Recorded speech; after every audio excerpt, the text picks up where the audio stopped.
Everyone read it wrong. Good job, Annie, the billionaire said quietly, his voice calm but clear. You recognized the secret letters, didn't you? Come here. Come here now. Annie hesitated for just a moment, then walked slowly toward the long table. Victoria Carter sat very straight in her chair, her fingers lightly touching the edge of a leather folder. She did not look angry, but there was a sharpness in her eyes. William, she said in a calm, controlled voice, this is a family meeting. We're discussing the estate, the company, voting shares, the future of the board. Annie shouldn't be part of this conversation. She's a child. She can't just walk in here and tell a room full of adults that everyone is reading something wrong. Daniel, her son, nodded. I'm sure she didn't mean it the way it sounded, he added, in a tone that sounded polite but dismissive at the same time. But this book has been examined for years. Experts, code specialists, people from universities. If they couldn't read it, it's hard to believe that Annie can just look at it and say we're all wrong. Annie stood beside the table, looking at the strange symbols on the open page. I didn't say I'm smarter, Annie said softly. I just said you're reading it wrong. I've seen these secret signs before. That made a few people in the room shift in their chairs. Victoria tilted her head slightly. You've seen them before? She asked. Where would you have seen something like this? Annie pointed at one of the symbols on the page, a small curved mark with a line through it. This one, she said, is not a letter. It's a reminder. It means the real word is somewhere else. She looked around the table, then added, my mom uses this when she writes letters. She says it means, don't read this part. It's hiding something. Claire, standing near the wall, felt the blood drain from her face. Daniel gave a small, skeptical smile. So you're saying this whole room full of people, lawyers, analysts, code experts are wrong, and you're right because your mother writes secret notes? Annie shook her head quickly. No. I'm saying you're reading it like a normal book. But it's not a normal book. Look. She leaned forward and pointed again, this time to a group of symbols near the middle of the page. See these? They look like letters, but they're too far apart. That means you don't read them together. You jump. From here, to here, then here. She traced an invisible path across the page with her finger, skipping lines, moving diagonally. A few people leaned forward without realizing they were doing it. This is how you read secret letters, Annie said, not straight. You read them the way the person who wrote them wanted you to find them. Victoria watched her for a long moment, then slowly closed her folder. All right, she said calmly. If Annie is so sure that everyone in this room is reading it wrong, then perhaps Annie should read it for us. That would be the easiest way to prove it, wouldn't it? She turned slightly toward the others at the table. We have the family council here. We have the company lawyer. We have witnesses. If Annie believes she understands the book better than the experts, then we should all listen carefully. Her tone was polite, almost kind, but there was a quiet challenge inside her words. Daniel nodded. That sounds fair to me, he said. Go ahead, Annie. Read it. Show us how everyone is wrong. And you're right. The room grew very quiet. William did not speak. He simply reached out and turned the book, so it faced Annie completely. Then he slid it a few inches closer to her. Go on, he said gently. Annie looked down at the page. Up close, the symbols looked even stranger, like little drawings pretending to be letters. She did not touch the paper. She just looked, the way her mother had taught her look first, read later. For a long moment, no one moved. Then Annie pointed to a symbol near the top corner. This is where you start, she said. The lawyer frowned. That's not the first line. I know, Annie said. It's not supposed to look like the first line. That's why everyone missed it. She took a small breath, then began to read slowly, carefully, as if she were listening to the page instead of just looking at it. To the one person who knows the secret alphabet. She read softly. The lawyer's pen stopped moving. Daniel's smile faded. Claire closed her eyes. Annie continued, her voice small but clear in the silent room. If you are reading this, it means you learned how to read the letters that were never meant for the world, only for our family. Annie looked up from the page and around the room. Annie did not seem nervous anymore. Once she started reading, the symbols stopped looking strange and started looking familiar. like something she had known for a long time but was only now allowed to say out loud. She held the book with both hands, standing beside the long table, and began reading again, this time more smoothly, almost as if she were reading a story instead of a code. It says, "This is not a business ledger. It is not a record of money, shares, or company accounts. This is a record of the truth I could not tell anyone while I was building my company." The company lawyer slowly removed his glasses. "A record of the truth?" he repeated quietly. Annie nodded and continued reading. It says, "I wrote this in a secret alphabet because there are people in this house I could not trust with the truth. So I hid it in plain sight. Inside a book everyone could see, but no one could read." Victoria's fingers tightened slightly around the back of her chair, but she still did not interrupt. Annie turned the page and kept reading, her voice steady. It says, "My wife was not faithful to me. She had a relationship with a man who worked for me. A man I trusted. My assistant. The man who stood in my office every day and called me his friend." Daniel's chair moved suddenly against the floor. "This is inappropriate," he said. "This is a private matter, and we don't even know if that's what the book really says." Annie looked up at him and pointed at the page. "It's right here," she said simply. Then she continued reading. It says, "The boy she brought into this house was not my son. He was hers and that man's child. I knew from the beginning, but I said nothing, because at the time I was still building everything, and a scandal would have destroyed the company and everyone who depended on it." No one in the room spoke. Annie kept reading. It says, "I lived many years in the same house with a lie at my dinner table. I told myself I was protecting the company, protecting the employees, protecting the future. But the truth was, I was also protecting myself. It is a heavy thing for a man to admit he built an empire but could not control his own home.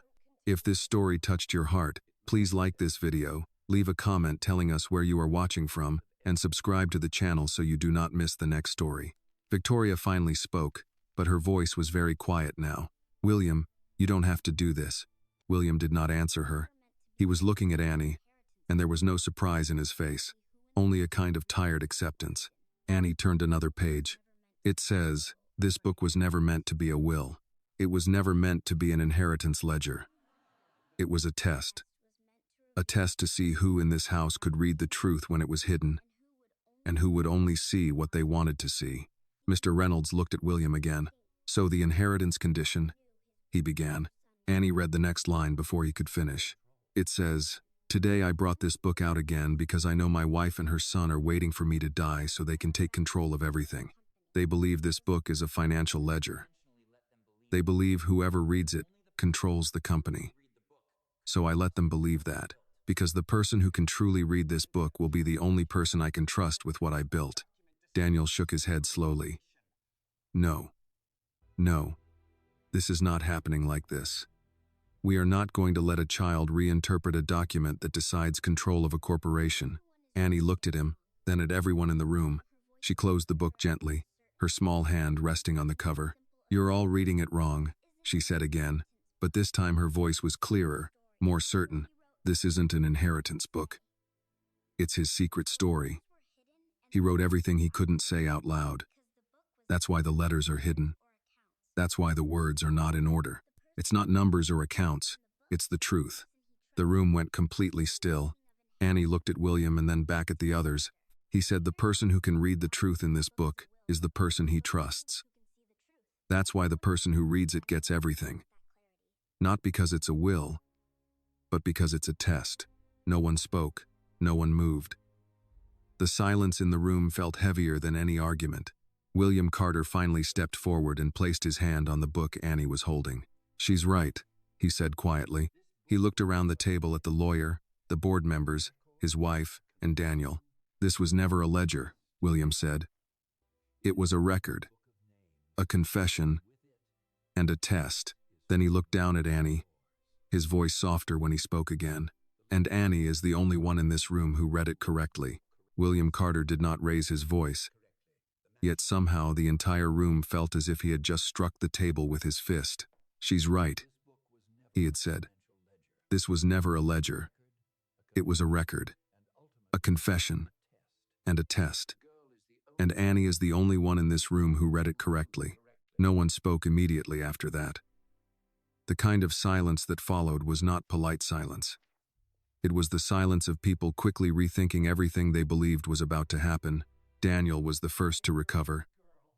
He let out a short breath and gave a small, disbelieving laugh. "So that's it?" he said. "That's how this is going to go?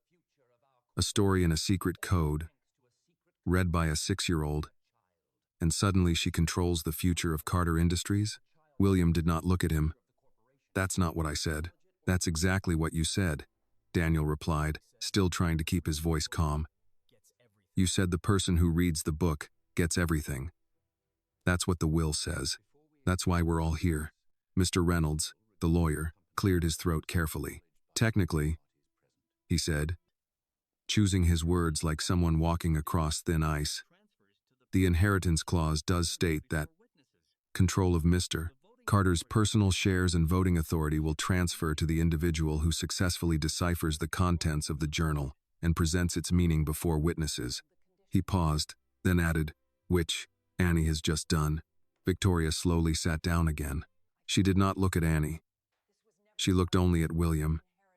"You planned this," she said quietly. "All these years. You planned this." William finally met her eyes. "Yes," he said. The honesty of the answer seemed to hit the room harder than if he had shouted. Victoria's voice remained controlled, but there was something fragile under the surface now. "You let us believe that book was a financial record. You let lawyers, analysts, and board members spend years trying to decode it. You let my son believe his future depended on it." William's expression did not change. "I let everyone believe exactly what they wanted to believe," he said. "That was part of the test." Daniel leaned forward, his hands flat on the table. "A test of what?" "Of who in this house looks at a page and only sees money," William replied. "And who looks at a page and tries to understand the person who wrote it." The words settled heavily over the table. Mr.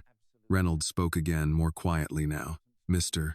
Carter, for the sake of clarity, are you saying that the inheritance condition was never about financial intelligence or business knowledge, but about understanding the personal contents of the journal?"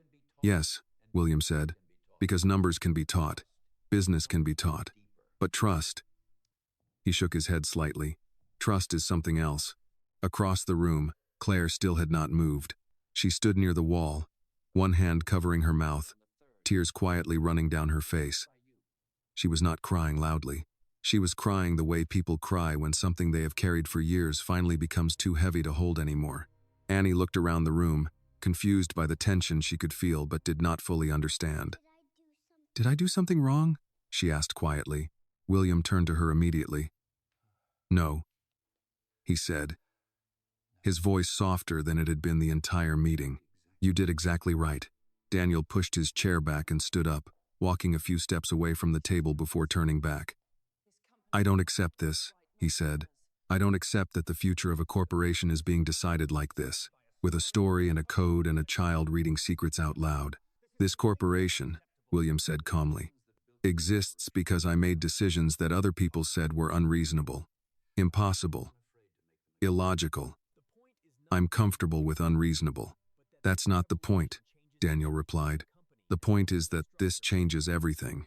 If the book isn't a ledger, and if the test is just who can read your secret letters, then the entire structure of the will is built around something personal, not something professional." "Of course it is," William said. "It's my will." No one had an answer to that. Mr. Reynolds opened the folder in front of him and reviewed several pages, his finger moving slowly down the text. "The clause is very specific," he said. "It does not say the person must be a family member by marriage. It does not say the person must be an executive. It only says the person who correctly interprets the journal in front of witnesses will inherit controlling interest in Mr. Carter's personal shares." He looked up at Annie, then back at William. "Legally speaking, the language is clear." Victoria's voice came out very quietly. "She's a child." William nodded once. "She can't run a company," Victoria said. "She won't have to," William replied. "Not now." Daniel frowned. "What does that mean?" "It means," William said, "that control and management are two different things. The board runs the company.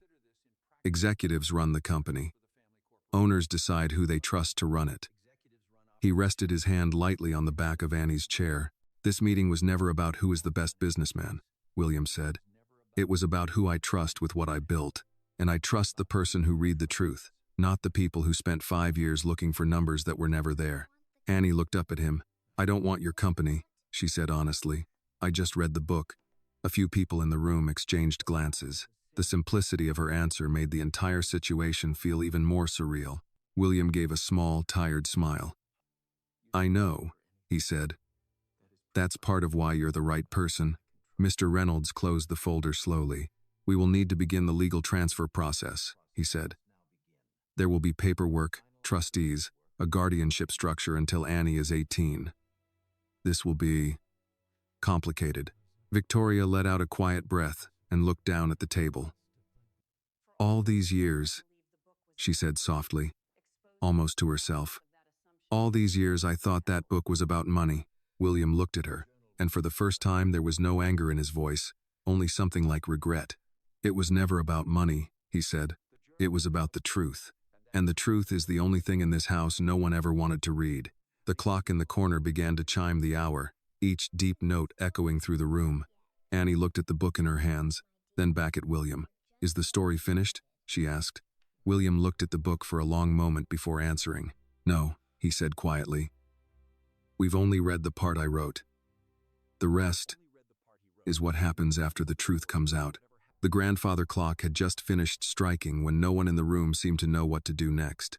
For years, this meeting had existed in everyone's mind as a future event, the day the will would be read, the day control would be decided, the day everything would become clear. But no one had imagined it would happen like this, with a 6-year-old girl holding a book that had defeated experts, lawyers, and analysts. Mr. Reynolds was the first to return to procedure, because procedure was the only thing in the room that still made sense. We need to document what just happened, he said, opening his folder again. This meeting is now an official witness event. The journal has been interpreted aloud in front of the family and the board. According to the inheritance clause, that fulfills the conditions set by Mr. Purpose, Bronzero, I, Carter. Daniel let out a quiet, disbelieving breath. You're talking like this is already decided. I'm talking like a lawyer, Mr. Reynolds replied calmly. And legally, this is very close to decided. Victoria finally looked at Annie directly, for the first time since the reading began. Her expression was not cruel, not angry, it was something more complicated than that. It was the look of someone watching the future rearrange itself in a way she had never prepared for. Annie, she said gently, do you understand what everyone is saying? Do you understand what this means? Annie shook her head honestly. Not really, she said. I just read the book because everyone was reading it wrong. A few people at the table shifted in their seats, uncomfortable with how simple she made something that felt so enormous to them. Victoria folded her hands together. This company, she said carefully, is not just money. It's factories, employees, investors, retirement funds, charities, scholarships. Thousands of people depend on the decisions made in this room. That's why this meeting matters so much. Annie listened politely, but her answer was still the answer of a child. I don't want to take anything from anyone, she said. I just read what it said. William spoke then, his voice calm and steady. And that, he said, is exactly why I trust her. Daniel shook his head and walked to the window, looking out over the long lawn behind the house. You trust her, he said. But what does that mean in reality? She's 6. She can't vote in board meetings. She can't run a company. She can't even sign a legal document. She doesn't need to, William replied. Not now. The structure is simple. The shares go to Annie. The board continues to operate. The company continues to run, but the ownership, the final authority, belongs to the person who passed the test. Mr. Reynolds nodded slowly. A trust can be established, he said. A legal guardian will manage the shares on Annie's behalf until she reaches legal age. The board will continue to manage daily operations. From a legal standpoint, it is entirely possible. Daniel turned back from the window. So that's it? Years of work? Years of being told that this book would decide everything, and in the end the decision was made before any of us even walked into this room. William did not deny it. Yes, he said. Victoria looked at him for a long time. You never intended for anyone else to win this, she said quietly. I intended, William replied, for the right person to win it. And you decided who the right person was years ago, she said. William did not answer directly. Instead, he walked slowly to the head of the table and rested his hand on the back of his chair. 5 years ago, he said, I started bringing this book to meetings. I told everyone it contained financial information, account structures, ownership maps. I let people believe that whoever decoded it would prove they were smart enough to control the company. He looked around the room, making eye contact with each person. But that was never the real test, he said. The real test was simple. Who would try to understand the man who wrote the book, and who would only try to control what the book could give them. The words were not loud, but they landed heavily.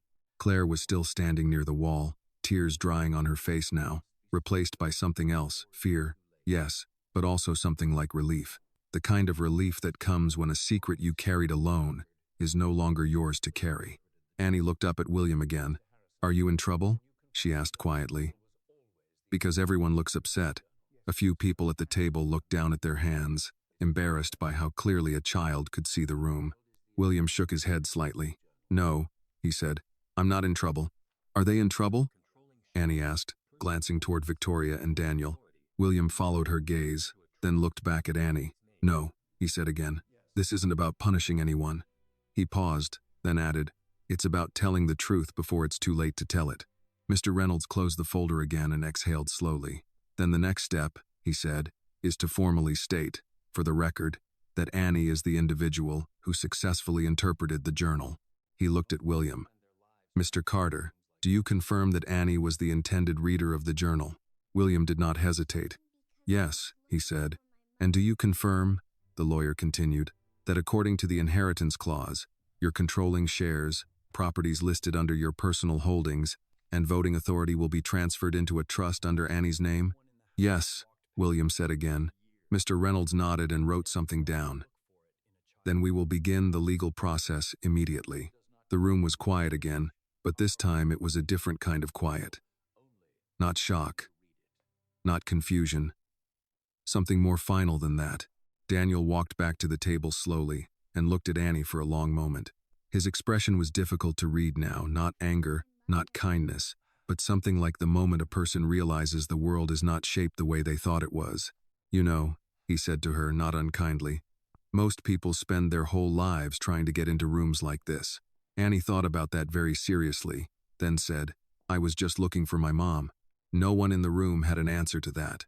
William pulled out his chair and sat down again. But this time he did not sit at the head of the table like a man in charge. He sat beside Annie. For years, he said quietly, mostly to the room but partly to himself, everyone in this house walked past the truth every day and never saw it, not because it was hidden well, but because they never thought to look for it in a child's hands. He looked at Annie and gave a small, tired smile. The funny thing about the truth, he said, is that it doesn't care who is rich, who is powerful, or who sits at the big table. It only cares who is willing to read it. William did not end the meeting immediately. Even after the lawyer closed his folder and the legal words had been spoken out loud, no one stood up. No one reached for their phone. It was as if everyone understood that something larger than a business decision had just happened, and walking out too quickly would feel like pretending it hadn't. Annie was still standing beside the table, the heavy book in front of her. Now that she was no longer reading, she looked small again, just a little girl in a room built for adults with important voices and expensive opinions. She looked up at William. Can I go find my mom now? She asked. A few people lowered their eyes. The question was so normal, so far away from shares and control and inheritance, that it made the entire meeting feel strange. William nodded. Yes, he said. You can go with your mother. Claire stepped forward immediately, as if she had been waiting for permission to breathe. She placed a gentle hand on Annie's shoulder. Say thank you, she whispered softly. Thank you, Annie said politely, looking at the lawyer, then at the people around the table, not really knowing what she was thanking them for. As Claire began to guide Annie toward the door, William spoke again. Annie. She turned around. Take the book with you, he said. The entire room looked up at that. Mr. Reynolds frowned slightly. Mr. Carter, that document is now part of a legal process. It should probably remain. It belongs to her, William said calmly. It always did. Annie picked up the book with both arms. It was heavier than it looked. She held it against her chest, the way children hold school books. Then she left the room with her mother, the door closing softly behind them. The moment the door shut, the atmosphere in the room changed. The conversation that followed was no longer something a child needed to hear. Daniel spoke first. You understand this is going to be a war, he said. William did not pretend to misunderstand him. Yes, he said. Victoria sat very still, her hands folded together on the table. You didn't just change your will today, she said quietly. You changed the balance of power in this family, in the company, and on the board. Do you know what investors are going to say when they find out that controlling shares were transferred to a 6-year-old? They'll say, William replied, that the shares are in a trust managed by professionals, which is done every day in this country. That's not what they'll really say, Daniel replied. They'll say you lost your mind. William almost smiled. People have been saying that since I started the company. Mr. Reynolds closed his folder and leaned back in his chair. The public explanation will be important, he said. We don't have to disclose the contents of the journal. Legally, we can simply state that the inheritance condition was fulfilled, and the shares were transferred into a trust as previously outlined. Victoria looked at the lawyer. And when the board asks why Annie, she said, what do we tell them? That she solved a puzzle no one else could solve? Mr. Reynolds hesitated. We tell them the truth, he said carefully. That Mr. Carter designed a private condition for inheritance, and that condition has been met. Daniel shook his head. You're all talking about this like it's just paperwork, but this changes everything. Whoever controls those shares controls the board. Whoever controls the board controls the company. That means every major decision, every merger, every expansion, every sale, all of it now goes through a trust controlled by lawyers on behalf of a child. William looked at him. Yes. Daniel held his gaze. And you're comfortable with that? I'm comfortable knowing it's not in the wrong hands, William said. The words were calm, but they were heavy. Victoria looked down at the table for a long moment before speaking again. You kept this secret for years, she said. You lived in the same house with us, had dinner with us, went to events, took photographs, held board meetings, and all that time you knew that one day everything would go to her. William did not try to defend himself. Yes, he said again. Victoria nodded slowly, absorbing that. So this was decided a long time ago. Yes, and nothing anyone did in this room today could have changed it. William thought about that for a moment. Actually, he said. That's not true. Daniel frowned. What do you mean? William folded his hands on the table. If someone else had figured out how to read the book, truly read it, not decode it like a machine, but understand why it was written, then I would have known that person understood me, understood what I built, understood what this company cost. He looked from Daniel to Victoria. But none of you tried to understand the book, he said. You all tried to defeat it. No one answered that. Outside the conference room, down the long hallway and past the back staircase, Annie sat with Claire in the small staff kitchen.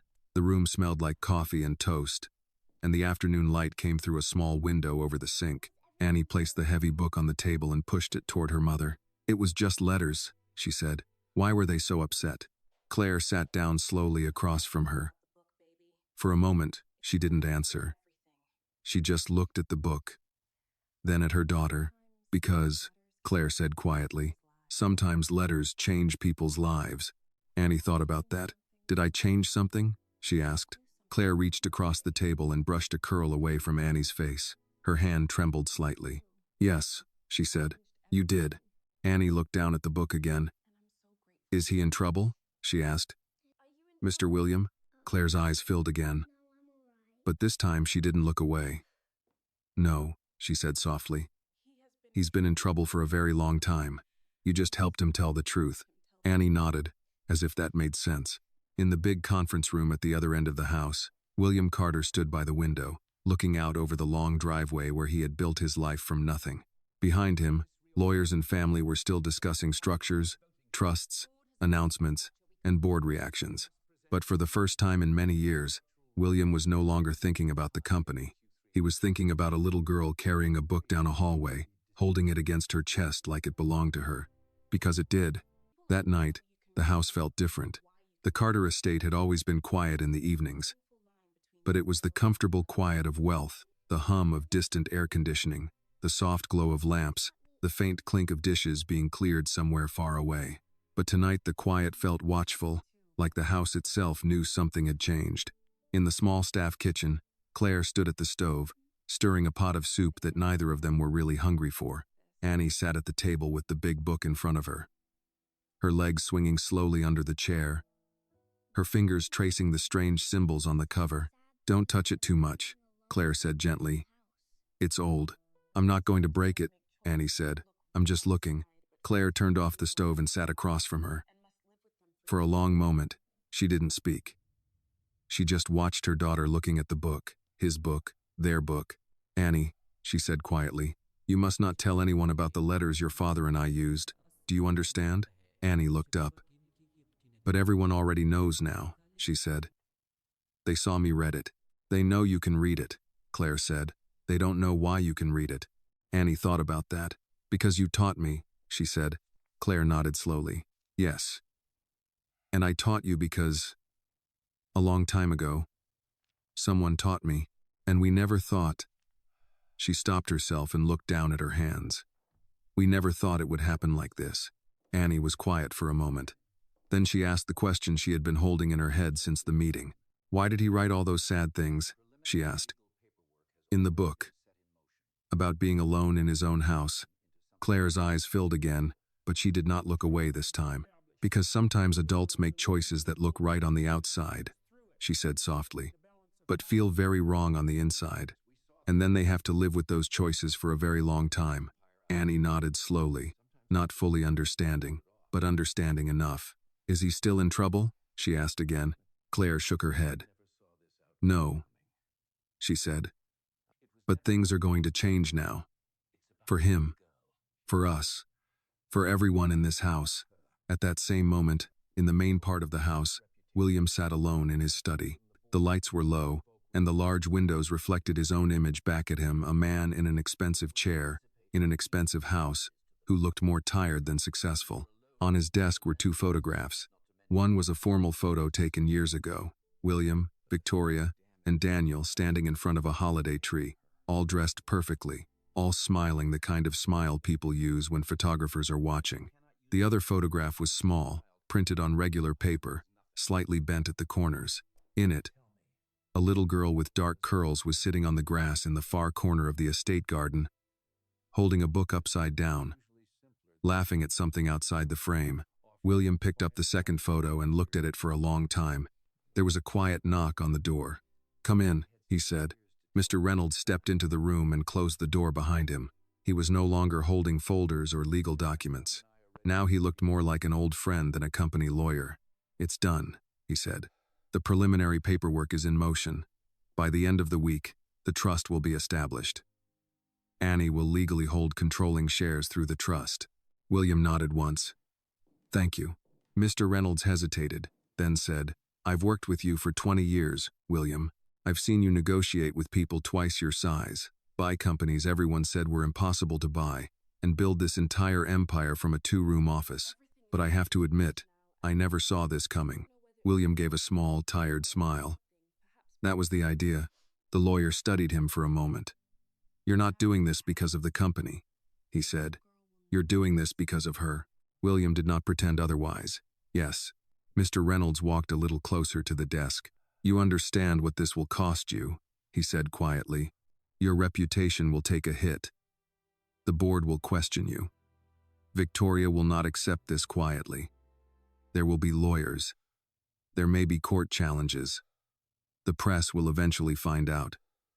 William leaned back in his chair. "I know, and you're doing it anyway." William looked down at the photo of Annie again. "I built this company so that one day I could make my own decisions," he said. "If I can't use it to protect my own child, then what was the point of building it?" Mr. Reynolds did not have an answer for that. After a long moment, the lawyer said, "She doesn't know yet, does she?" "No," William said, "and I don't know how to tell her." Mr. Reynolds nodded slowly. "In my experience," he said, "the truth is usually simpler than the secrets we build around it." William let out a quiet breath. "I've had 6 years to tell her the truth," he said, "and I never did." "Then maybe," the lawyer said gently, "you should start with something simple." William looked up. "Like what?" Mr. Reynolds gave a small shrug. "Like I'm your father." The words hung in the room. William looked back down at the photograph in his hand, at the little girl laughing in the sun, not knowing that the world had just shifted under her feet. In the staff kitchen, Annie had fallen asleep at the table, her head resting on her folded arms beside the big book. Claire lifted her gently and carried her down the hallway to their small room in the staff wing. She laid Annie on the bed and pulled the blanket up to her shoulders. Annie stirred slightly but did not wake. Claire sat on the edge of the bed and looked at her daughter for a long time. "Everything is going to change now," she whispered softly. "And I don't know if that's a good thing or a hard thing. Maybe both." She brushed Annie's hair back gently. "But no matter what happens," she said, her voice barely more than a breath, "you will never be a secret again." Down the hall, in a much larger bedroom, William Carter stood alone in the dark, looking out the window toward the small lights in the staff quarters. For years, that distance from the big house to the small rooms had been a distance he believed he had to accept. Tonight, for the first time, he realized that distance was something he had chosen, and now he had chosen to end it. The next morning, the Carter estate woke up earlier than usual. News had not reached the outside world yet. But inside the house, information moved the way it always does, in large houses with many employees quietly, from one person to another, in short sentences, in careful voices. By the time Annie walked into the kitchen, 2 of the house staff had already heard that something important had happened in the conference room. They didn't know details. They only knew that lawyers had stayed late, that Mr. Carter had not eaten dinner, and that the big book had left the conference room in Annie's arms. Annie climbed onto her usual chair at the small kitchen table. Claire placed a plate in front of her scrambled eggs and toast cut into small squares. "Are we in trouble?" Annie asked while reaching for a piece of toast. Claire paused for half a second, then sat down across from her. "No," she said gently. "We're not in trouble." "Are we going to have to leave the house?" Annie asked. The question was so direct that Claire felt it like a small knife in her chest. Children who grow up in staff quarters understand something very early.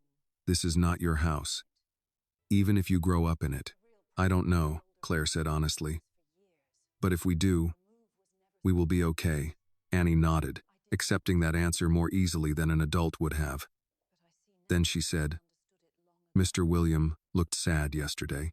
Claire looked down at her coffee. "Yes," she said quietly. "He was." "Why?" Annie asked. Claire searched for words a 6-year-old could understand. "Because sometimes telling the truth is not the same thing as fixing the past," she said. Annie thought about that while chewing her toast. "I think he wanted everyone to know," she said. "The book felt like when someone hides a birthday present but still wants you to find it." Claire almost laughed, and then almost cried, because that was the most accurate description of the book she had ever heard. Across the estate, in the main house, Victoria Carter was already awake and dressed, sitting in the small morning room with a cup of tea she had not touched. Daniel stood near the window, reading emails on his phone, his jaw tight. "They're already scheduling an emergency board call," he said. "Someone from legal must have talked. People know something happened. They don't know what, but they know something changed." Victoria did not look surprised. "Of course they do," she said. "Companies like this don't move quietly. The moment a controlling share shifts, people feel it." Daniel lowered his phone. "We're not just going to accept this," he said. "There has to be a way to challenge it. She's a minor. She's not the problem," Victoria said calmly. Daniel frowned. "Then what is?" Victoria finally looked at him. "Your stepfather," she said. "Your stepfather spent years planning this. This was not a decision he made yesterday. This was a decision he made a long time ago." Daniel was quiet for a moment. "Did you know?" he asked. Victoria held his gaze for a long time before answering. "No," she said. "But I should have." In his study, William had not slept much. He was still in the same shirt from the night before, sitting at his desk with a legal pad in front of him. On the pad, he had written the same sentence several times, each time crossing it out. "I'm your father." He stared at the sentence for a long time, then crossed it out again. There was a knock on the door, and before he could answer, Claire stepped in. She looked like she hadn't slept much either. "I'm sorry to come in without an appointment," she said quietly. "But we need to talk." William nodded toward the chair across from his desk. "Sit," he said. Claire did not sit right away. "Everything is changing now," she said. "The staff is already talking. People are asking questions. Annie is asking questions." William nodded slowly. "I know." Claire looked at him, and for the first time in years, she did not look at him like an employee speaking to her employer. She looked at him like a woman who had been carrying the same secret as him for a very long time. "You should have told her," she said quietly. "I know," he said again. "She's 6, William," Claire said. "She walked into that room because she thought she was helping. She doesn't understand inheritance, or shares, or why your wife looks at her the way she does now. She just knows she read a book and everyone got quiet." William leaned back in his chair, exhausted in a way that had nothing to do with work. "I was trying to protect her," he said. Claire shook her head slightly. "No," she said softly. "You were trying to protect yourself from a conversation you didn't know how to have." The words were not cruel. They were simply true. William looked down at the legal pad again, at the crossed-out sentences. "I don't know how to be her father," he admitted quietly. "I missed 6 years, 6 birthdays, 6 Christmas mornings. I watched them from a distance like a guest in my own life."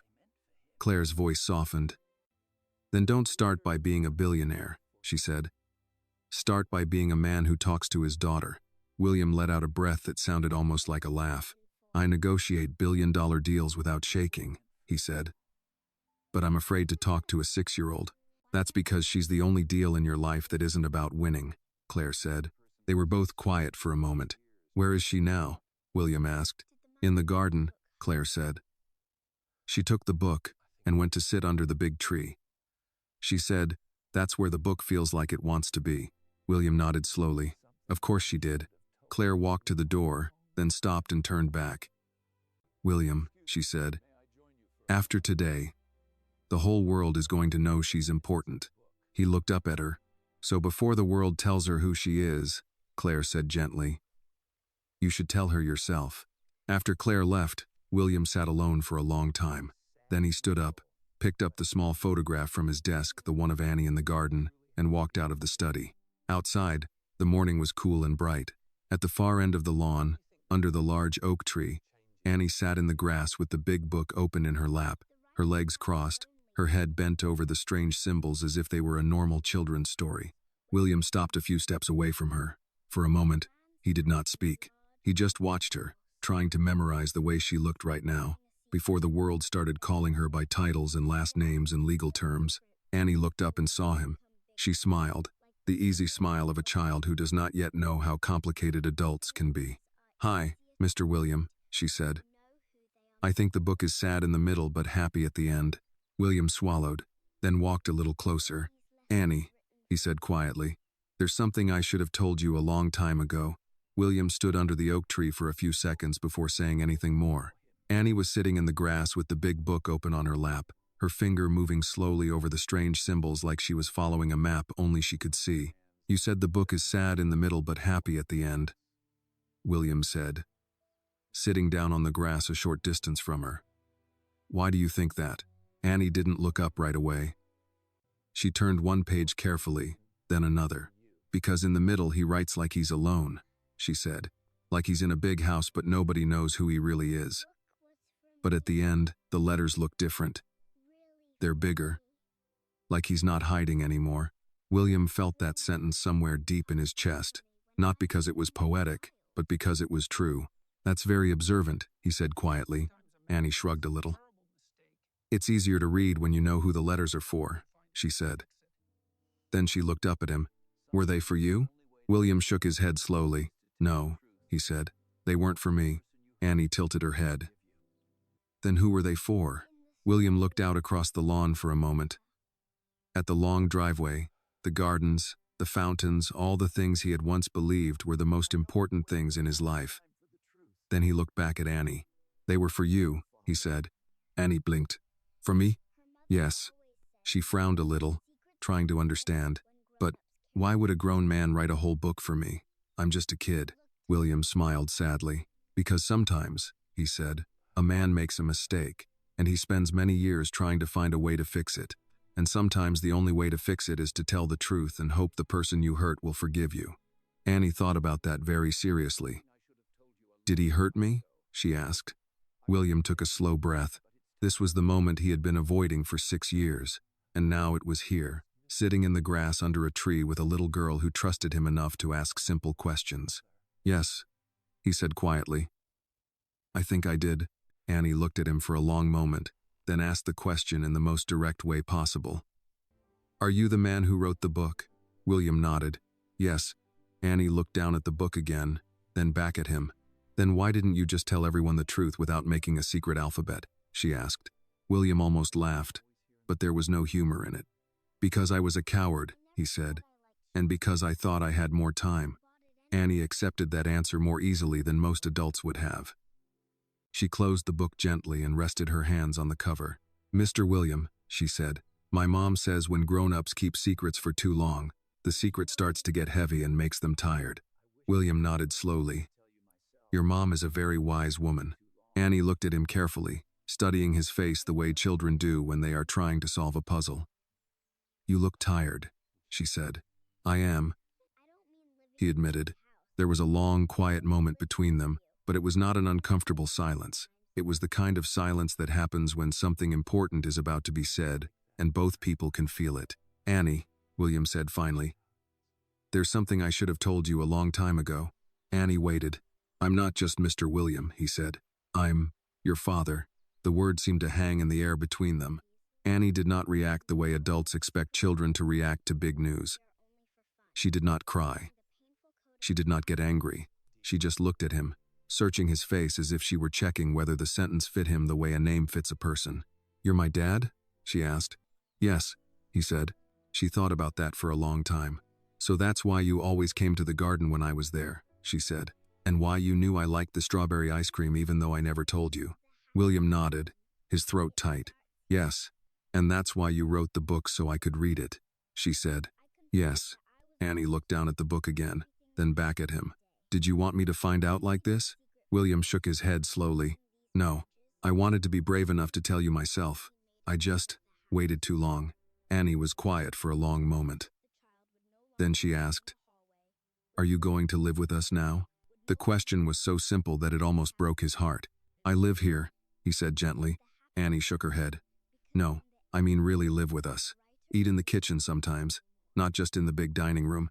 William felt his eyes sting for the first time in many years. "I would like that," he said quietly. "If that's okay with you." Annie considered this very seriously, like it was a very important business decision. Then she nodded once. "Okay," she said, "but you have to tell me the truth from now on. No more secret alphabets unless it's for fun."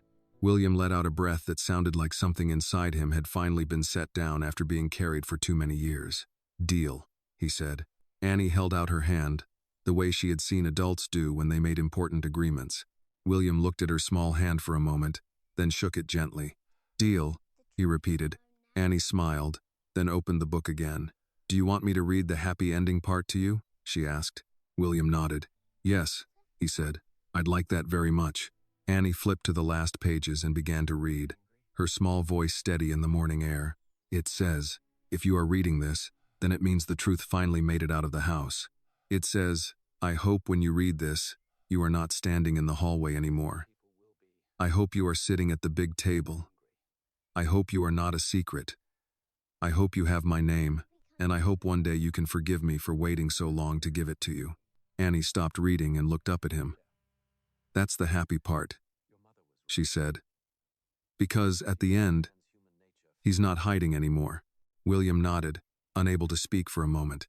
Under the oak tree, a man who had spent his whole life building an empire sat beside a 6-year-old girl reading him a book he had written, and for the first time in many years, He felt like he was exactly where he was supposed to be.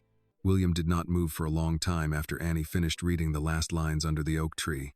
The morning air was cool, and somewhere in the distance a lawnmower started, the low hum rolling across the wide green lawn like any other ordinary day. But nothing felt ordinary anymore. Annie closed the book gently and looked at him. "So now everyone knows," she said. "Yes," William replied. "Are they going to be mad?" she asked.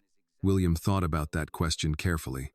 He had spent his entire adult life understanding people, investors, competitors, partners, politicians, but this question, asked by a 6-year-old girl sitting barefoot in the grass, was somehow harder to answer than any negotiation he had ever faced. "Some of them will be," he said honestly. "Because when the truth changes people's plans, they don't usually say thank you." Annie nodded like that made perfect sense. "My mom says people don't get mad when you lie to them," she said. "They get mad when you stop lying." William let out a quiet breath. "Your mom is right." They sat quietly for a moment. Then Annie asked, "What happens now?" William looked toward the big house. From this distance, the windows looked dark and reflective, like eyes that were watching but not speaking. "Now," he said, "we tell the world the simple version of the story." "What's the simple version?" Annie asked. "The simple version," William said, "is that I created a test in my will, and you passed the test. So now you inherit my shares through a trust until you grow up." Annie made a face. "That sounds like a very boring story." William laughed softly. "It is. That's why it's the version we tell lawyers and reporters." Annie nodded seriously. "And the real story?" William looked at the book in her hands. "The real story is in that book," he said, "and the real story is just for us." Annie seemed satisfied with that answer. She slid off the low stone edge, where she had been sitting, and held the book out to him. "You should keep it," she said. William shook his head. "No," he said. "I wrote it for you. It belongs to you."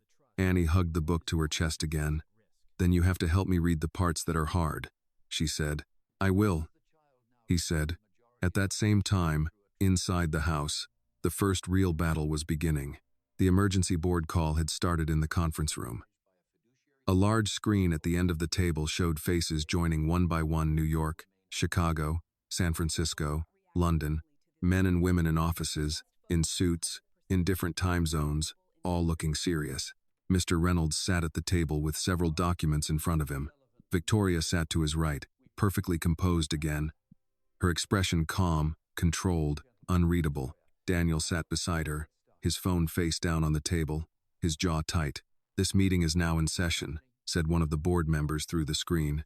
"We were informed late last night that there has been a change regarding Mr. Carter's controlling shares. We need clarification immediately." Mr. Reynolds nodded. "Yesterday, the inheritance condition outlined in Mr. Carter's will was fulfilled," he said. "As a result, Mr. Carter's controlling shares have been transferred into a trust, as specified in the estate documents." "Transferred to who?" another voice asked. Mr. Reynolds did not hesitate. "To Annie Carter," he said. There was a pause on the screen. Then several people spoke at once. "I'm sorry, who? Annie Carter? I wasn't aware Mr. Carter had a daughter." Victoria spoke then, her voice calm and professional, the voice she used at charity galas and investor dinners. "This information was private," she said. "But yes, Annie is Mr. Carter's daughter." Daniel did not look at her when she said it, but he did not contradict her either. One of the older board members leaned closer to his camera. "And this child now controls the majority voting shares through a trust?" he asked.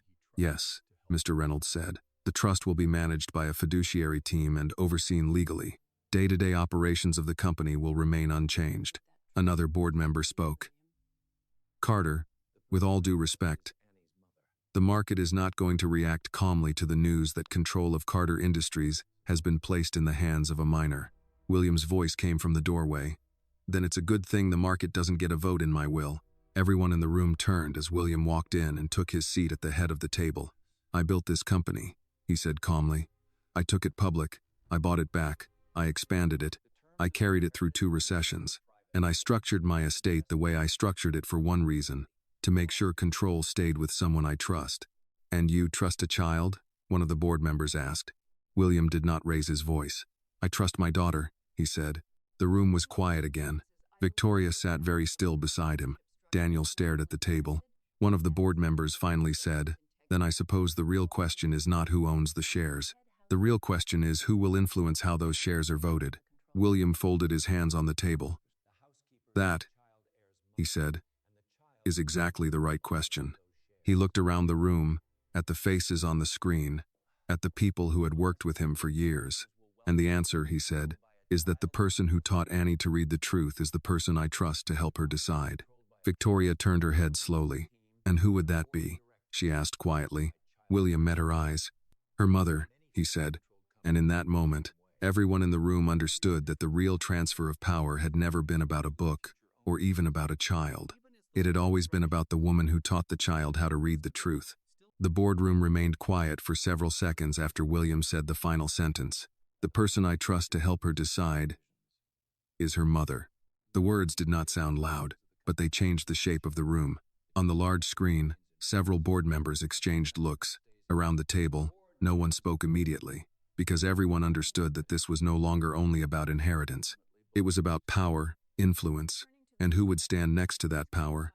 Victoria was the first to speak, and when she did, her voice was calm, controlled, almost gentle. "You're saying," she said slowly, "that Claire, the head housekeeper, will influence how the controlling shares of Carter Industries are voted."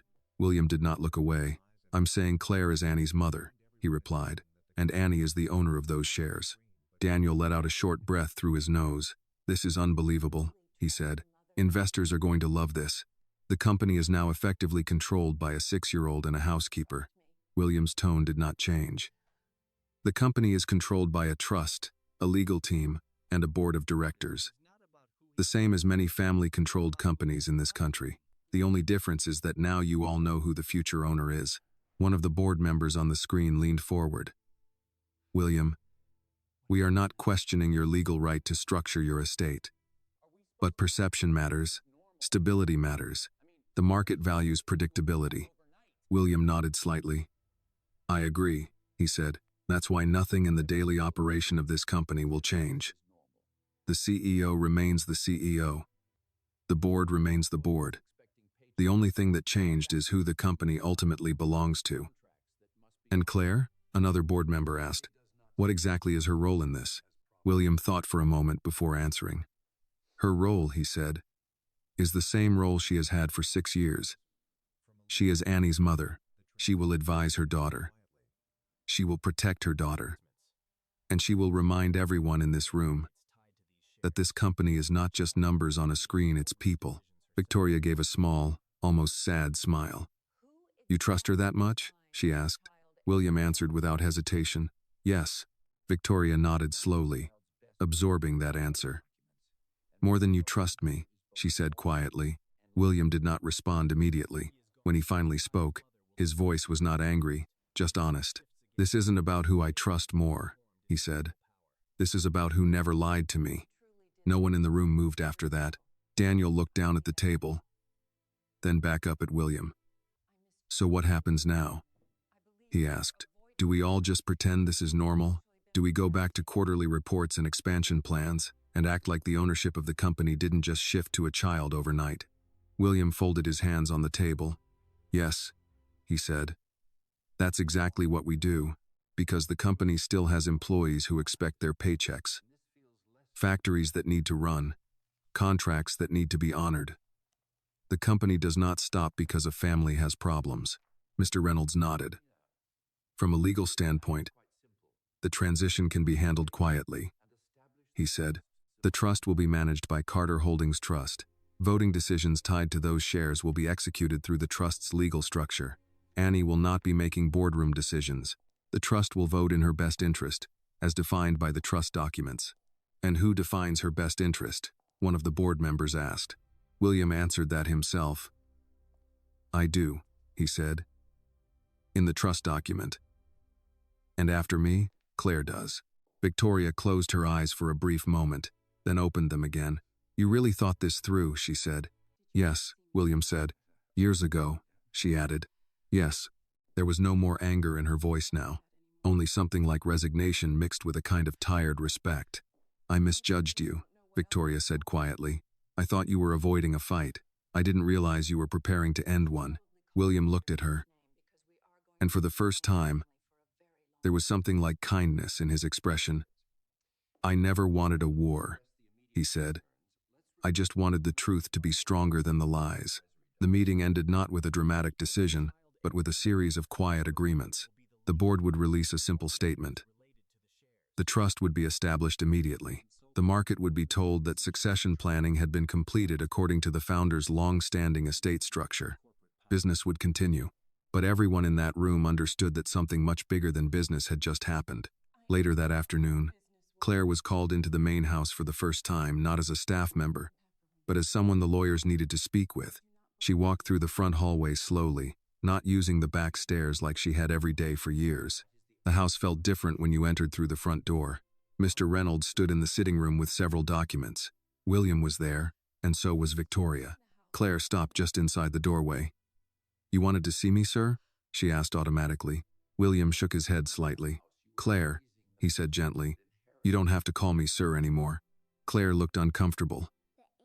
I don't know what else to call you, she said quietly. Victoria spoke then, and her voice was calm, composed, but not cold. You should probably call him William, she said. It seems we're going to be in the same family for a very long time. Claire looked at her, surprised by the tone, not warm, not friendly, but not cruel either. Just realistic. Mr. Reynolds gestured toward the documents. Claire, these are preliminary guardianship and trust advisory documents, he said. Because Annie is a minor, you will be her legal guardian in all matters related to her shares. That means you will be consulted on all major decisions made by the trust on her behalf. Claire stared at the papers but did not touch them yet. I'm not a businesswoman, she said quietly. I don't belong in boardrooms. William stepped closer. You belong wherever Annie belongs, he said. That's the only qualification that matters to me. Claire looked at him, her eyes searching his face, trying to understand how the world had changed so quickly. I was supposed to clean the house, she said softly. Not own it. William shook his head. You were never just cleaning the house, he said. You were raising the person who would inherit it. Upstairs, in a bedroom that had always been too big and too quiet, Annie sat on the floor with the big book open again, sounding out the strange symbols slowly, practicing, learning, not because she wanted power, but because to her, it was just a story written in a secret language between people who loved each other. She did not understand board meetings, legal trusts, or inheritance law. She only understood that the book was sad in the middle and happy at the end, and she was still in the middle. The next few days passed in a strange balance between two worlds that did not seem like they should exist in the same place. In one world, nothing had changed. Cars still arrived at the front gate every morning. Executives still walked into the conference room with laptops and quarterly reports. Assistants still printed schedules. The company still moved the way large companies always move, with meetings, emails, numbers, and decisions that affected people who would never see this house. In the other world, everything had changed. Claire now had meetings with lawyers instead of grocery lists. Documents arrived with her name on them, not as an employee, but as a legal guardian and trust advisor. People who had walked past her for years without really seeing her now stood up when she entered a room and asked if she needed coffee. She did not know what to do with that kind of respect, because it did not feel like respect. It felt like confusion. One afternoon, she sat in a small office with Mr. Reynolds while he explained the trust structure again, slowly, patiently, like a teacher explaining something to a student who did not believe she belonged in the class. The trust will hold the shares, he said, pointing to a diagram. The board will continue to run the company. Major decisions, mergers, acquisitions, selling large assets will require a trust vote. That vote will be made by the trustees, but they are legally required to act in Annie's best interest, and you represent Annie. Claire looked at the paper, but the boxes and arrows meant very little to her. I clean rooms, she said quietly. I make beds. I cook breakfast. I don't decide mergers. Mr. Reynolds smiled gently. You don't have to decide mergers, he said. You just have to decide who you trust when they explain them to you. Claire looked up at him. And what if I trust the wrong person? Mr. Reynolds leaned back in his chair. Then you do what every parent in the world does, he said. You listen, you ask questions, and you try again tomorrow. This isn't about being perfect. It's about caring enough to try. Claire was quiet for a long time after that. At the same time, Annie's life had changed in ways she did not fully understand. Her room had been moved from the small staff wing to a bedroom in the main house, a room bigger than the entire space she and Claire used to live in. The first night, she stood in the middle of the room and turned in a slow circle, looking at the big bed, the tall windows, the shelves, the private bathroom. It echoes, she said. Claire smiled a little. Big rooms do that. I don't like it, Annie said. It's too big. I can't hear you from here. So for the first few nights, Claire slept in the chair beside Annie's bed, just so the room would not feel so large and empty. William did not push. He did not try to suddenly become a different man overnight. He simply started appearing in small ways. He came to breakfast and sat at the kitchen table instead of the dining room. The first morning he did it, Annie looked at him and said, "You're in the wrong kitchen." William smiled. "I know," he said. "I thought I'd try this one." He started walking Annie to the car when she left for school. He did not hold her hand at first. He just walked beside her, like a man learning how to walk in a new world. One evening, Annie was sitting on the floor of the library with the big book open again, copying the secret alphabet onto a piece of paper. William stood in the doorway for a while before she noticed him. "Are you working?" she asked. "Yes," he said. "I'm working on learning how to read my own book the way you do." Annie grinned. "You wrote it. How can you not know how to read it?" William walked in and sat on the floor across from her, something no one in the company would have believed if they had seen it. "I wrote it one way," he said. "You read it another way." Annie nodded like that made perfect sense. "Can I ask you a question?" she said. "Of course. Why didn't you tell me you were my dad before?" she asked. William did not answer right away. He looked at the pages of symbols, at the letters he had invented years ago as a way to say things he was too afraid to say out loud. "Because I thought I had time," he said finally. "And because I was afraid that if I told the truth, everything would fall apart." Annie thought about that. "But everything fell apart anyway," she said. William smiled a little. "Yes," he said, "but sometimes things have to fall apart so they can be put back together the right way." Annie considered that very seriously, then nodded once, as if she had just accepted an important life lesson. Downstairs, in a different part of the house, Victoria stood alone in the formal dining room, looking at the long table that could seat 20 people. She ran her fingers lightly along the back of one of the chairs. Daniel walked in and stopped a few steps behind her. "The lawyers say it will be very hard to challenge the trust," he said.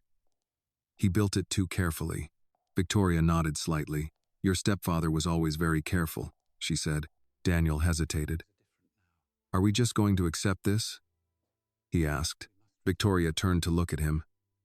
"Accepting something doesn't mean you like it," she said. "It means you understand reality, and the reality is that a child now owns everything," Daniel said. Victoria looked toward the library, where faintly they could hear Annie's small voice talking and William's lower voice answering. "The reality," Victoria said quietly, "is that your stepfather spent years building a future none of us could see, and now we have to decide whether we want to be part of that future, or spend the rest of our lives fighting a 6-year-old girl who never asked for any of this." Daniel did not answer. Upstairs in the library, Annie finished copying the last symbol and held up the paper. "There," she said proudly. "Now you can write secret letters too." William took the paper and looked at the strange alphabet, the language he had created out of fear, and the language that had finally told the truth. "Thank you," he said. Annie smiled. "You're welcome, Dad." By the end of the week, the house had settled into a new kind of routine, not the old routine, and not yet a comfortable new one, but something in between. People spoke more carefully. Doors were knocked on more often. Annie's name was spoken in rooms where, a month ago, no one would have known who she was. On Friday afternoon, Mr. Plies, Reynolds arrived again with another stack of documents, but this time he asked to meet not in the conference room, but in the smaller sitting room with the windows facing the garden. Claire sat on the edge of the sofa, her hands folded tightly in her lap. William sat in the chair across from her, and Annie sat on the carpet with a pencil, drawing strange letters that looked like a mix between stars and numbers, her version of the secret alphabet. "Mr. Reynolds placed the documents on the table. "These are the final trust documents," he said. "Once these are signed, everything becomes official. The shares are already being transferred into the trust structure, but this establishes guardianship authority, advisory roles, and long-term voting procedures." Claire looked at the papers but didn't reach for the pen. "I need to ask something first," she said quietly. "Of course," the lawyer replied. Claire hesitated, then said, "What happens if Annie doesn't want this when she grows up? What if she doesn't want the company, the responsibility, all these people depending on her decisions?" William looked at Annie, who was lying on her stomach on the carpet, drawing symbols and humming to herself, completely unaware that her future was being discussed in legal language above her head. "Then she doesn't take it," William said simply. Mr. Reynolds nodded. "The trust can be structured so that when Annie turns 25, she can choose to keep the shares, sell them, or transfer control to a professional board permanently. This is not a prison. It's on option." Claire looked relieved, but still worried. "I don't want her to grow up feeling like she owes the world something just because she was born into the wrong secret," she said. William leaned forward slightly. "She doesn't owe the world anything," he said, "but the world will try to convince her that she does. That's why she needs you." Claire looked at him for a long moment, then finally picked up the pen. Before she signed, she said one more thing. "I'm not doing this because of the money," she said. "I'm doing this because you asked me to protect our daughter." William nodded. "I know."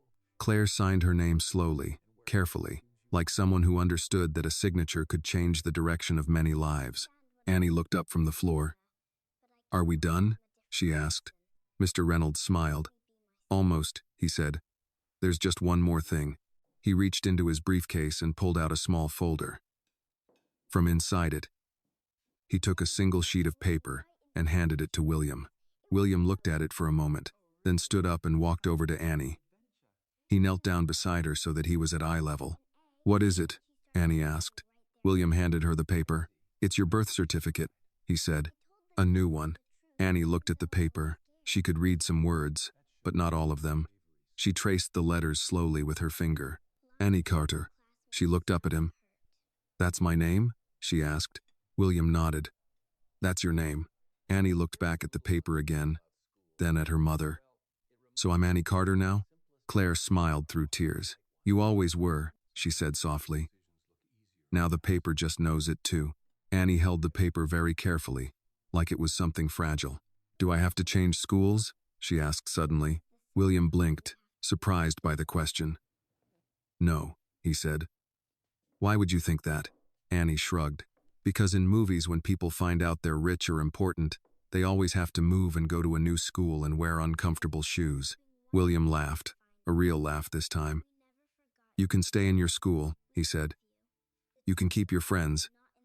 You can wear whatever shoes you want." Annie seemed relieved.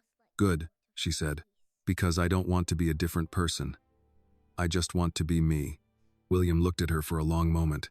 "That," he said quietly, "is the most important decision you'll ever make." Later that evening, the three of them ate dinner together in the small kitchen again, not in the big dining room. Claire made chicken, rice, and green beans. Annie talked about a girl at school who cheated on a spelling test and then cried because she felt guilty. William listened carefully, like this was the most important board meeting he had ever attended. "So what happened?" he asked Annie. "She told the teacher the truth," Annie said, even though she was scared. William nodded slowly. "That was brave." Annie shrugged. She said lying made her stomach hurt. William was quiet for a moment, then said, "That's how you know what the right decision is sometimes.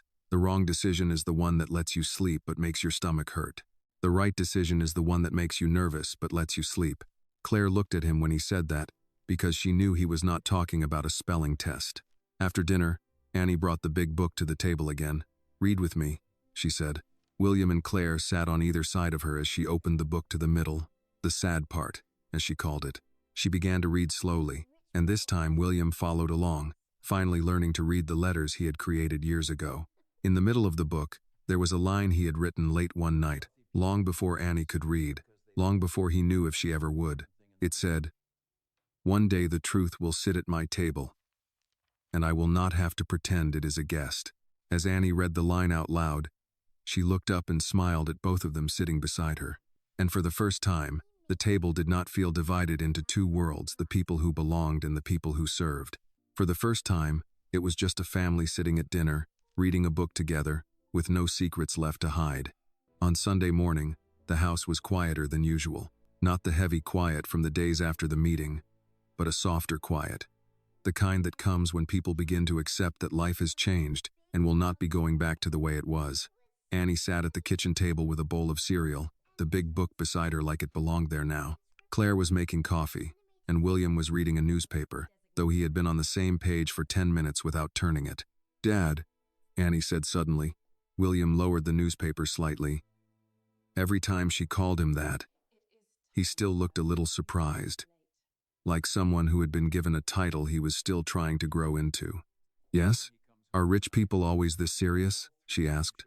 Claire tried not to smile as she poured coffee. William folded the newspaper and set it down. "Some of them," he said. "The ones who think money is the most important thing in the room." Annie nodded like she understood. "The book says something like that," she said, flipping a few pages and looking for a line she remembered.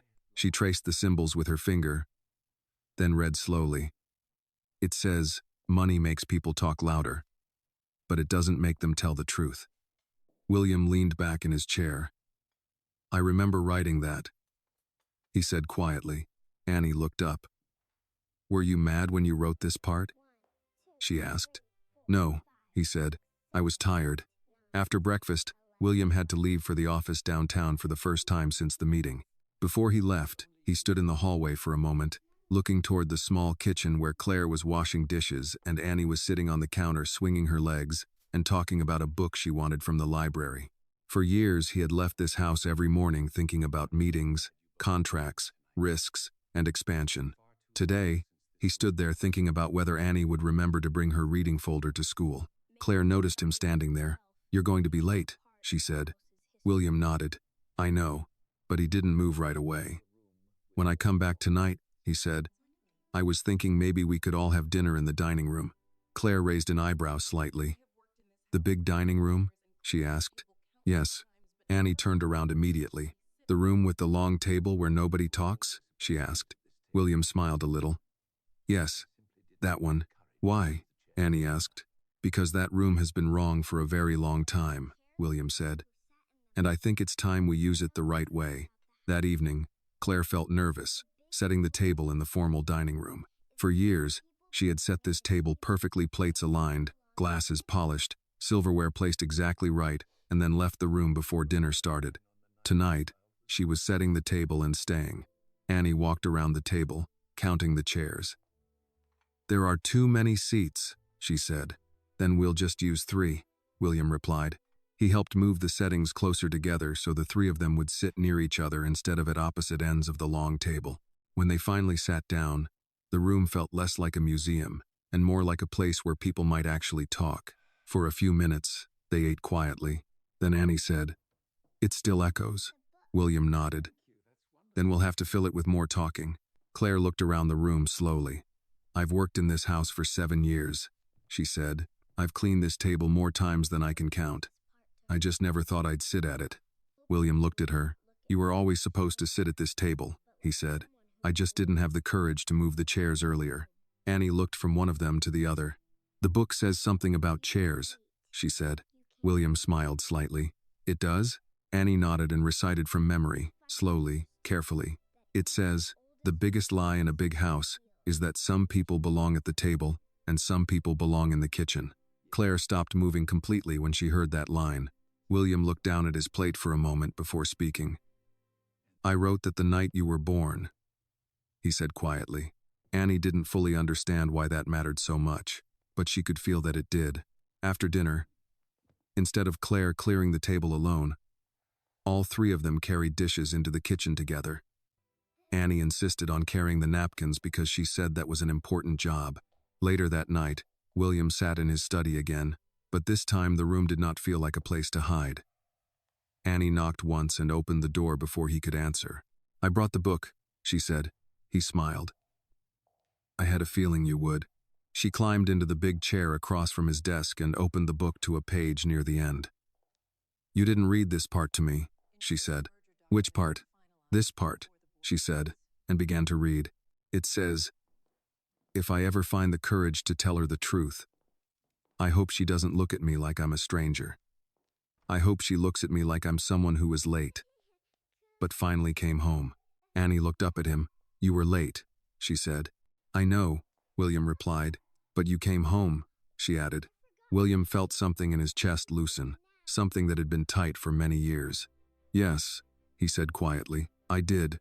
Annie closed the book and slid off the chair.